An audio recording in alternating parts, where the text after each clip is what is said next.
I've got a question for Keith.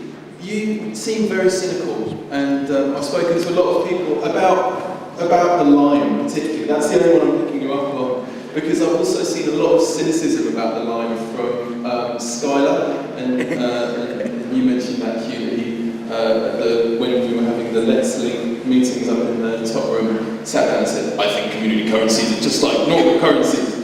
And then he went back to hacking on the code face, and then that's what he was doing. But he actually came up to me earlier on yesterday, kind of beaming, having just spent some limes, and said, it actually works, and it does other things. And what he noticed was that it has other values, other than the ones that you were suggesting it has, Keith, as a replacement currency.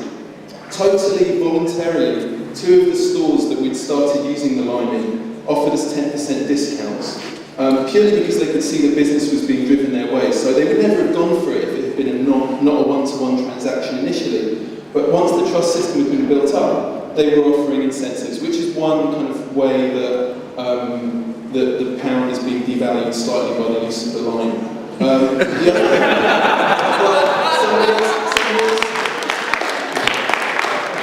I think Julian pointed out also, this is amusing in that some of the only shoestring funding that we had for WSFII came from George Soros, and it's the second time in a decade that he's been short selling the pound through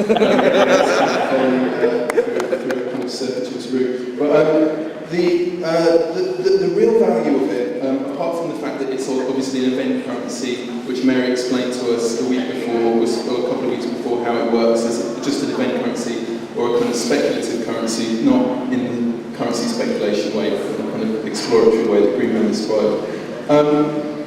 I think it does have a legacy that isn't an impersonal action, because it does build an awareness of, it's like there's a recommendation system implicit in the use of the lime, in that it's only accepted in places that we think are worth buying things in, which is... Is this a commercial break or what?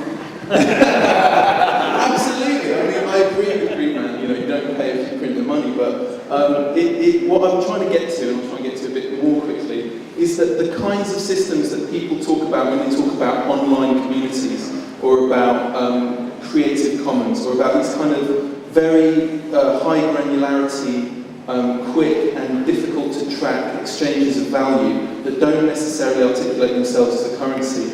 There are aspects of what the lime is doing that relate to those, that aren't about replacement currencies, but are more about kind of merging various ways of approaching value and just iterating them as bits of paper.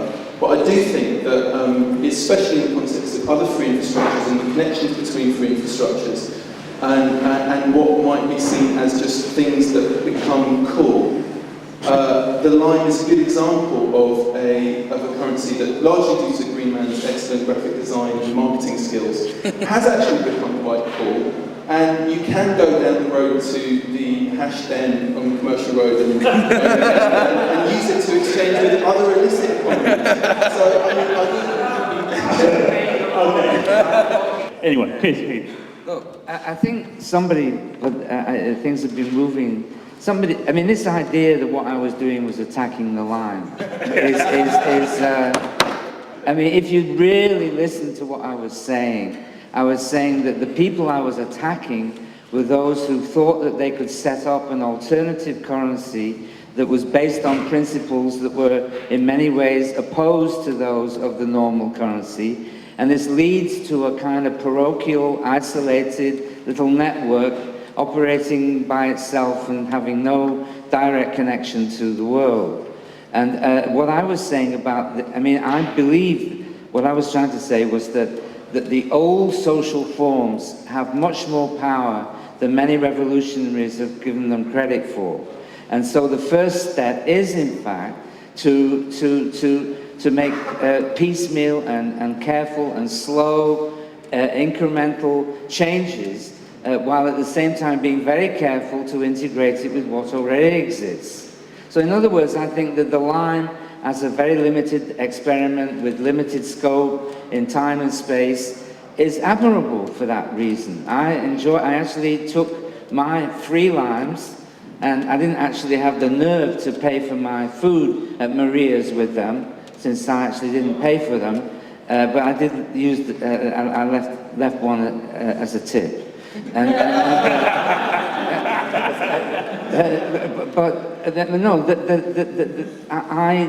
I think it's very important for us to recognize that, that it's easy to overstep the originality of what one is going for. And I felt that, that most of the people here were making that point.